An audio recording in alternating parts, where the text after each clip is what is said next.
From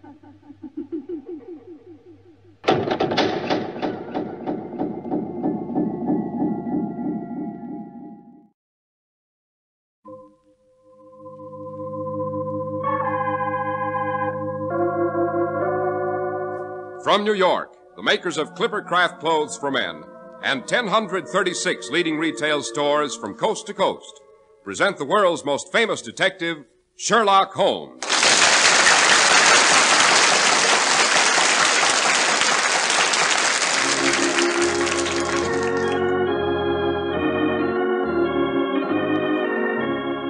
Our stories are based upon the character of Sherlock Holmes, created by Sir Arthur Conan Doyle.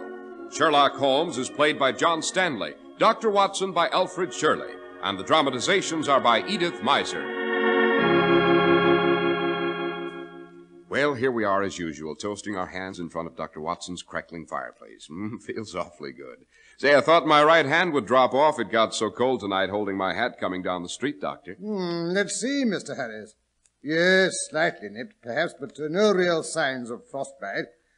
Oh, yes, reminds me of a patient I once had. Now, his hand was in a really bad way. Not from the cold, mind you, but from an encounter with a heavy and not too blunt instrument.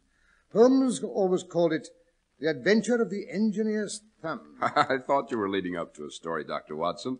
The adventure of the engineer's thumb. Sounds sufficiently bizarre. Oh, it was, Mr. Harris, it was. Strange in its inception and dramatic in its details. Yes, I don't think I can do better than tell you that one. It began with one of the goriest patients any doctor ever had collapse in his waiting room. And it ended with Holmes getting himself in the tightest spot he was ever called upon to get... Oh, but hadn't you better say a few words first? Thank you, Doctor. You'll go far and wide, and you won't find quality clothes so modestly priced as Clippercraft. Because even in the face of rising markets, Clippercraft has kept its prices down. This has been possible for just one reason, a big reason, the famous Clippercraft Plan. The Clippercraft Plan concentrates the buying power of 1,036 of the nation's finest stores from coast to coast, providing year-round economies in manufacturing and distribution. Cost of production is cut way down, and you are the gainer. That's why you pay less for Clippercraft. Only $40 and $45 for a Clippercraft suit. Only $40 for a top coat or overcoat, and only $26.50 for sport jackets. What's more, they're available at your own local independent store, where you get friendly, personal attention. See for yourself. Compare them with clothes selling for many dollars more.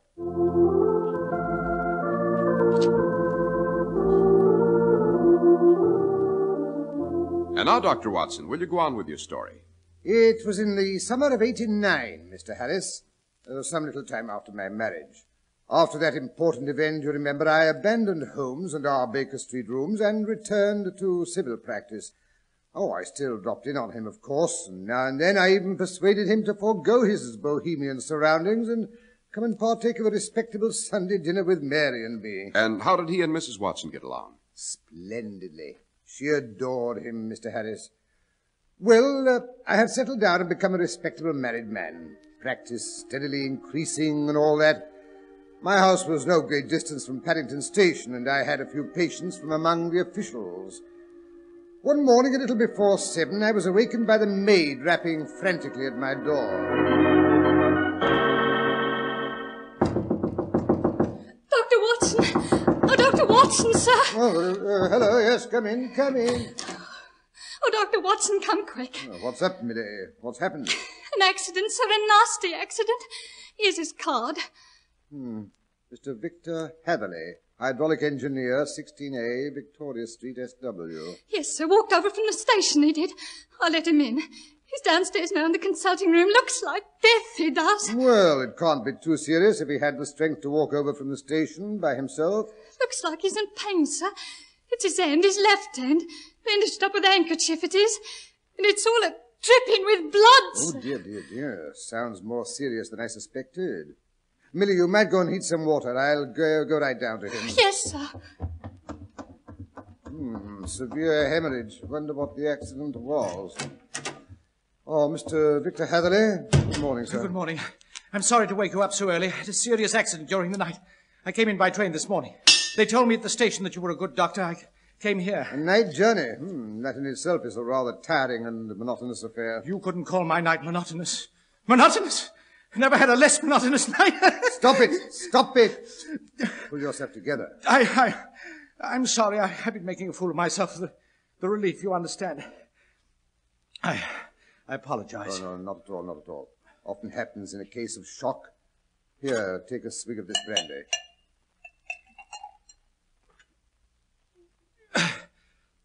That's better. Now let's have a look at your hand. It's my thumb, Dr. Watson, or rather what used to be my thumb. Here, take a look. Good heavens, this is a terrible injury. Flesh badly mangled. Will it have to be amputated? No. I think we can save it. Unpleasant wound. Must have bled considerably. Yes, it did. I guess I fainted when it happened. When I came to, I was still bleeding, so I tied one end of a handkerchief very tightly around the wrist and braced it with a twig. Excellent. You should have been a surgeon. Well, just a question of hydraulics, Dr. Watson, well within my own province. Must have been done by a very sharp and heavy instrument. A cleaver, Dr. Watson. Accident? No, an attacker. A murderous attack. Dear, that sounds serious. Yes, I shall have to tell my story to the police, I suppose, but between you and me, I doubt if they'll believe my statement. Problem, eh? Well, if it's anything of that nature you want solved, I strongly recommend my friend Mr. Sherlock Holmes. Mr. Sherlock Holmes? I've heard of him, of course. Do you think he'd be interested? Could you give me an introduction? Oh, I'll do better than that. I'll take you around to him myself. But first, let's attend to this thumb. Then we'll call a cab and drop in on Holmes for a bit of breakfast.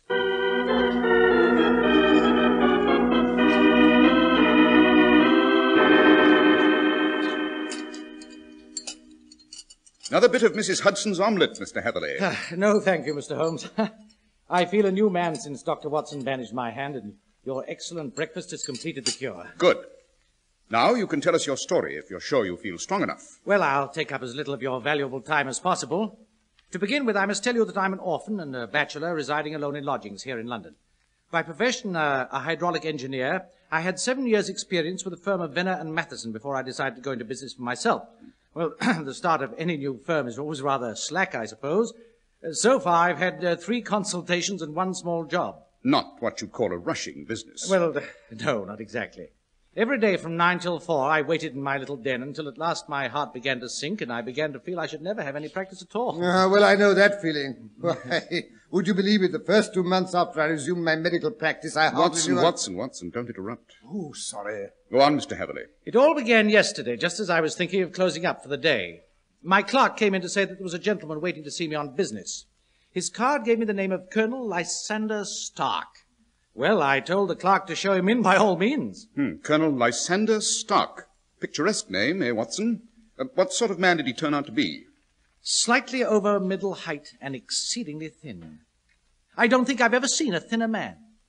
His whole face sharpened away into nose and chin, and the skin was drawn tightly over his protruding cheekbones. An invalid? No, Mr. Holmes, I should say just naturally emaciated. His eye was bright, a trifle too bright, I thought. His step brisk and his bearing assured. He spoke with a slight German accent.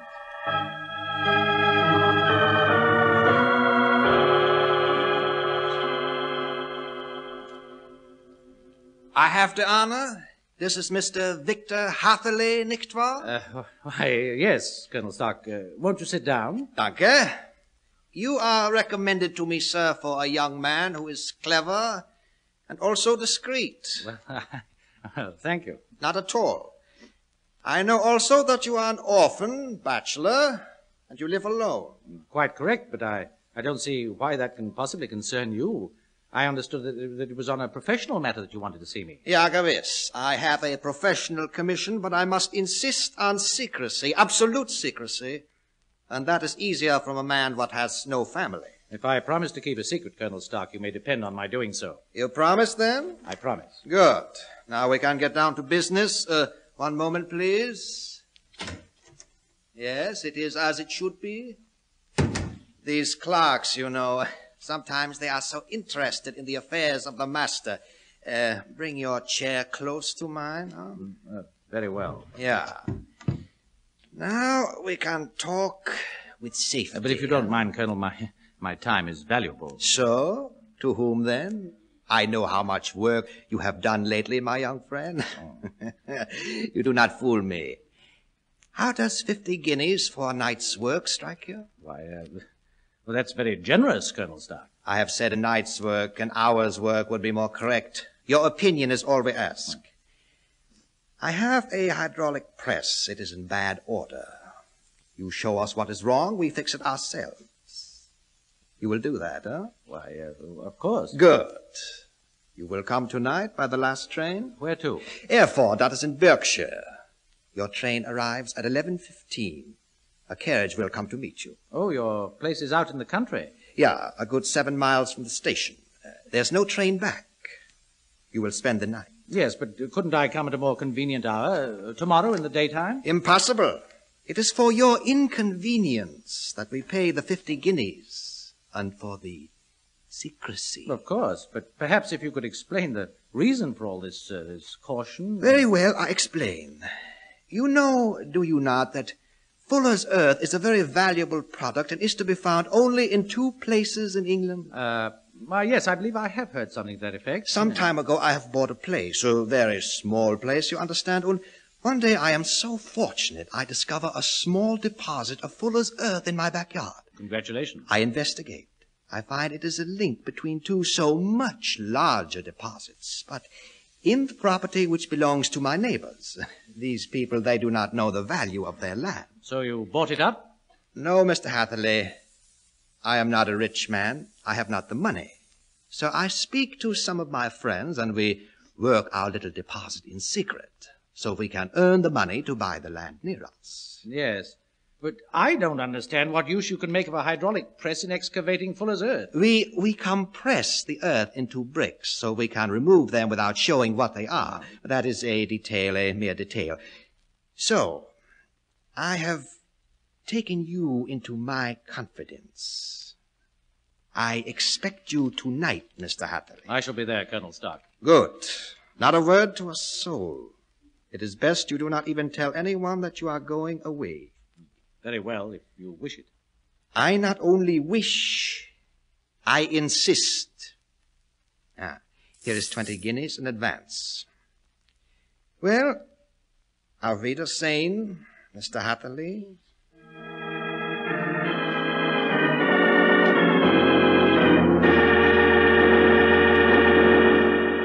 Sounds fishy to me, eh, Holmes? 50 guineas is a suspiciously large fee for a small job like that. Quite, Watson, quite. Hydraulic presses, eh? Did this emaciated German colonel have a scar on his forehead? Why, yes, now you mention it, I believe he did. Ha, I thought so. Then you know who he is, Holmes? I can guess. But go on with your story, Mr. Hatherley. You reached Erfurt at 11:15? Yes, Mr. Holmes. As I passed through the station gate, I found Colonel Stark waiting for me.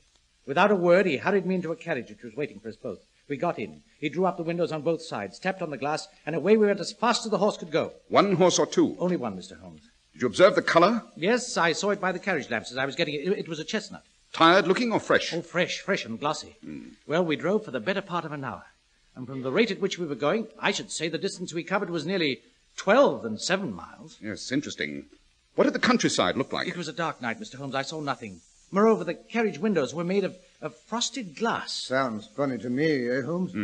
The roads, were they smooth or bumpy? Decidedly bumpy, Mr. Holmes. We lurched and jolted terribly. Moreover, we seemed to be going continually up and down hill. Well, finally, the bumpy road was exchanged for the crisp smoothness of a gravel drive. The carriage came to a standstill, and I got out. Can you describe the front of the house? Now, I'm afraid I can't, Mr. Holmes. I was whisked into the front door so fast I could see nothing. The instant I crossed the threshold, the door slammed behind us, and I heard the rattle of the wheels as the carriage drove away.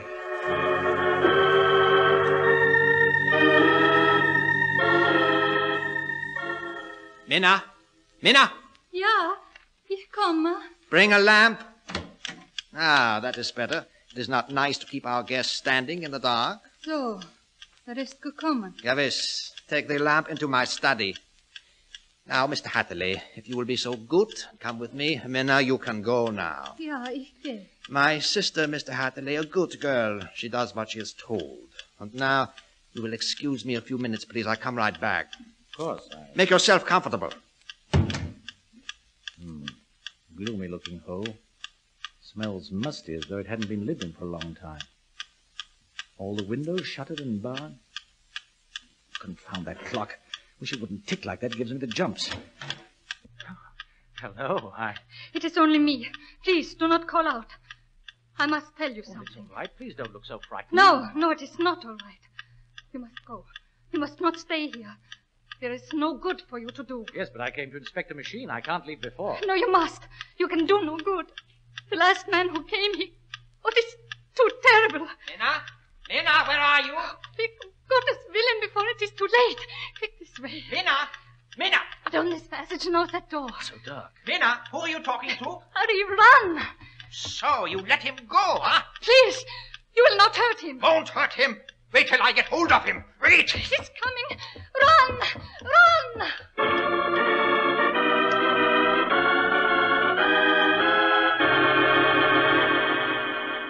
Well, I got a glimpse of him coming after me with a cleaver, and I ran for dear life. But he ran too. I just managed to scale the garden wall before he got to it. Even so, I wasn't quite quick enough. That cleaver came down on my left hand before I could get away. What a filthy blackguard. I crawled over to some bushes as best I could and then promptly fainted. Funny he didn't come after you and finish the job, eh, Holmes? Well, the bushes hid me, I guess, but someone must have found me sooner or later. It must have been the girl, or perhaps she bribed the coachman to help me. What makes you say that? Well, when I came to, the sun was just rising. I was lying in an angle of a hedge along the high road, and just a little lower down was a long building. The Erfurt Station. Well, I'm blessed. Half dazed, I went to the station. The early morning train was just pulling in. I boarded it and returned to London. What I can't understand is why I should have been lured to that lonely spot, and what reason Colonel Stark can have had for making his murderous attack on me. Yes, interesting little problem. We shall have to look into it. Oh, by the way, I have a newspaper clipping I think might interest you. Watson, hand me last year's index. That's a good fellow. Righto. There you are. Let me see. January, the Limehouse Plague, Lady Waterfield's Pearls, February, March. Ah, yes, here we are. Read this. Lost on the 9th of May, Mr. Jeremiah Haling, age 26, hydraulic engineer. I say, that's a coincidence. Left lodgings at 10 o'clock at night.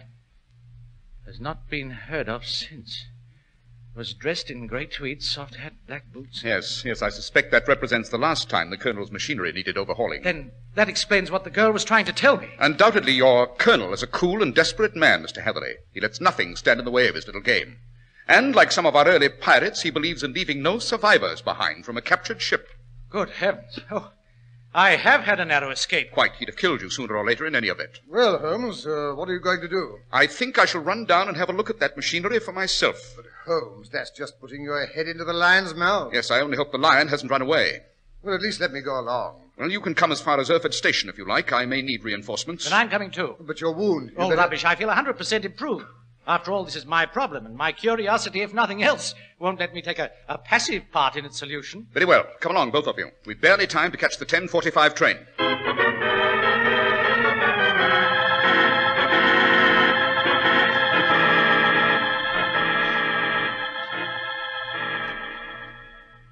Well, here we are, Holmes. Erfurt Station. Now what? First of all, we must find Colonel Stark's house. I mentioned the name to the station agent in passing. Said he never heard of it before. Yes, it's an assumed name, of course. The gentleman in question is famous for his aliases. Well, then, how are we to find the house? I brought an ordnance map of the surrounding country. Of course. I drove 10 miles, at the most 12 in that carriage. All we have to do is draw a circle with a radius of 12 miles, and this station is its center, then visit all the places within that limit. Yes, rather a tiresome job. I think I can lay my finger on it without all that bother. Oh, you've formed your opinion. I bet I know it's in the south. The country's more deserted there. No. I'd say east. I seem to remember driving east. Wrong again. Then it was west. There are several quiet little villages over there. No, it wasn't west. Well, then I'm for the north. There are hills there. Mr. Hatherley said he drove up and down hills. Well, you've completely boxed the compass between you. You're both wrong. What? That's impossible. Not at all. This is my choice. It's here we shall find the house in the center of the circle.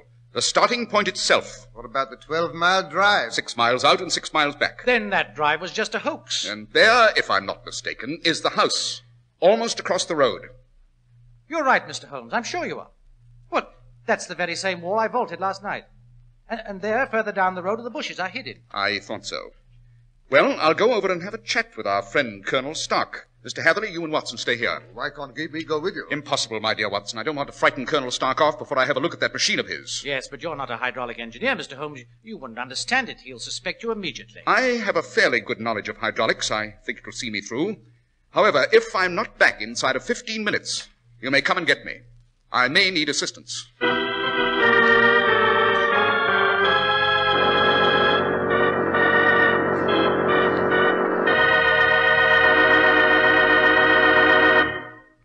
Most men are loyal customers of the friendly local store in their community, the store they can trust. Therefore, it's doubly pleasing that this fine independent store, the leading establishment in town, sells Clippercraft clothes. It's nice to get all the advantages of group buying at the store of your choice. And it's mighty easy on your pocketbook, too. The Clippercraft plan concentrates the buying power of 1,036 stores from coast to coast, bringing you beautifully tailored Clippercraft suits at only $40 and $45, top coats and overcoats at only $40, and sport jackets at only $26.50. Yes, selling expensive clothes at inexpensive low prices at the nation's finest independent stores is the great big idea behind the Clippercraft plan. That's why men who know insist on Clippercraft clothes. So be sure to visit the Clippercraft store in your city. These leading stores in the metropolitan area are proud to add their names to Clippercraft in your suit, top coat, and overcoat. In Manhattan, Saks 34th, Broadway at 34th. John Wanamaker Men's Stores, Broadway at 8th and 67 Liberty Street. In Brooklyn, Abraham and Strauss. In Newark, New Jersey, Boulevard Men's Shop, Kresge, Newark. And in Jamaica, the B&B Clothes Shop, 16408 Jamaica Avenue.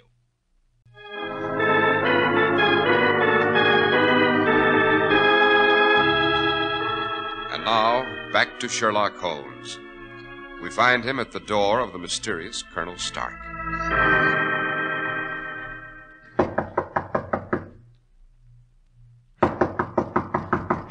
Confound it, you don't suppose he's made his getaway. Who are you? What do you want? Oh, how do you do? Colonel Stark, I presume? I've come to repair your hydraulic press. How dare you? Well, you see, a friend of mine, Mr. Hatherley, told me of his experience here last night.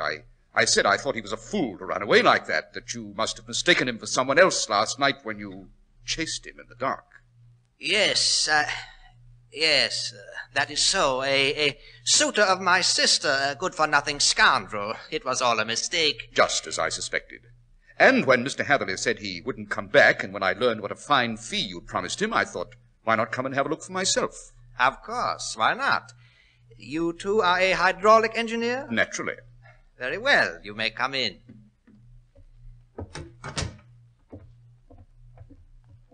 Ah, trunks and boxes in the front hall. We're about to leave this neighborhood? Yeah, the English climate. It is bad for my sister's health. We go to the south of France. I wonder if I might see your sister. So sorry. She is in her room. She is not well. Oh, just for a moment. Hatherley seemed to be worried about her, said he thought you might have mistreated her last night after he got away. Ridiculous. Of course, but if I could just see her, I could reassure him. He, seemed to want to call in the police. The foolish young man.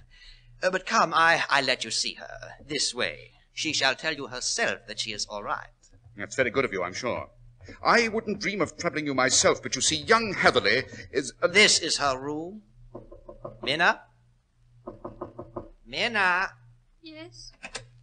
See, Minna, I bring a gentleman who is anxious to know if you are all right. Tell him how you feel, huh, Minna? I'm well, thank you. I'm delighted to hear it. You see, my friend Mr. Hatherley was worried about you. Mr. Hatherley? The young gentleman I mistook for someone else last night. Oh, how is he? He's all right. Why, yes, of course. Oh, I'm so glad. Hold on a minute. Look here, those bruises on your neck and arms. Has anyone been treating you badly? That was from falling downstairs. Minna? Yes. I see. Well, Colonel Stark, suppose we take a look at your hydraulic press. Certainly. Of course. This way, please. Goodbye, Fräulein Stark. I hope you'll enjoy the south of France. The south of France? Yes. Lovely climate. Well, goodbye. This way. The press is on this floor. Here we are. Gigantic affair, Colonel. Yes, it is capable of exerting enormous pressure. The sides are all of iron. Yes, very impressive. I pull the lever so. The water flows into the cylinders, you hear? But there's a leakage somewhere. Yes, loss of power. Yes, that third driving rod, the rubber banding around the top, seems to have shrunk. It doesn't quite fill the socket. Of course, how stupid of me not to notice for myself. Yes, it would have saved you a lot of trouble, wouldn't it? You can stop the machine now. Let's have a look at the inside. Very well, if you wish. You can enter here. Very impressive. Like a prison. Hello, what's this on the floor? Metallic deposit. Wasn't it Fuller's Earth you're supposed to be mining? Yes, I thought you might see that. Goodbye, Mr. Sherlock Holmes. Great thunder, he's locked me in. Started the machine. The ceiling's coming down on me. Well, Sherlock Holmes, you let yourself in for something this time. Closer. Closer, you wouldn't think it could move so fast.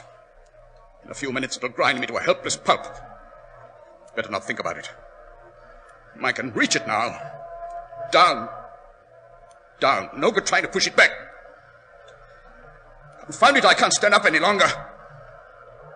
Well then, sit down, Sherlock. Lower. Lower.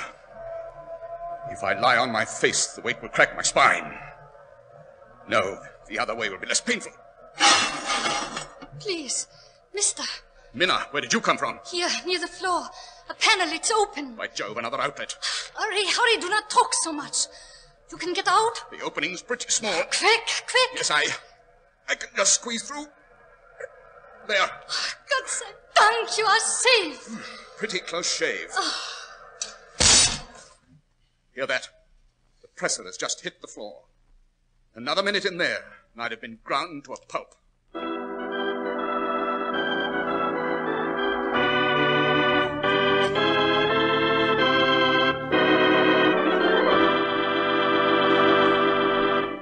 So Minna was the good angel a second time, Doctor. Yes, a great girl, that Minna.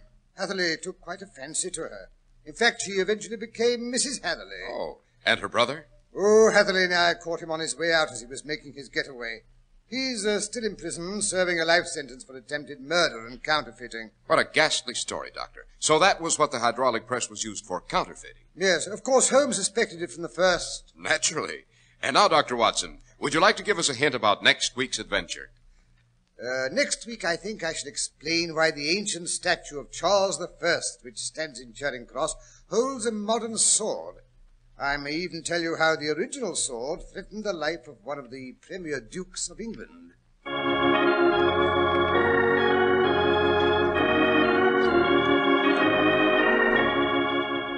The makers of Clippercraft clothes and 1,036 leading stores from coast to coast have brought you another in the new series of broadcasts featuring the world's most famous detective, Sherlock Holmes. Sherlock Holmes is produced and directed by Basil Lochran, with special music by Albert Berman.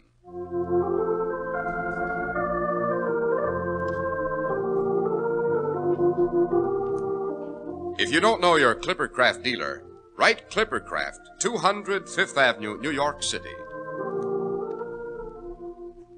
Give your child a run for your money.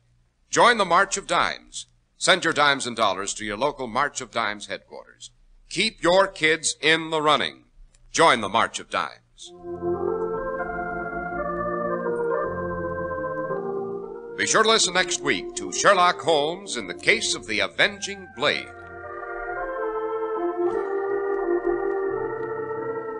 If you'd like to attend the Sherlock Holmes broadcasts in New York, see your local Clippercraft dealer, and he'll tell you how to obtain your tickets.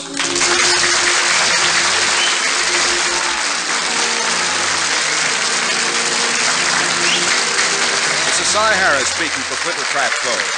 This is the world's largest network serving more than 450 radio stations and mutual broadcasting systems.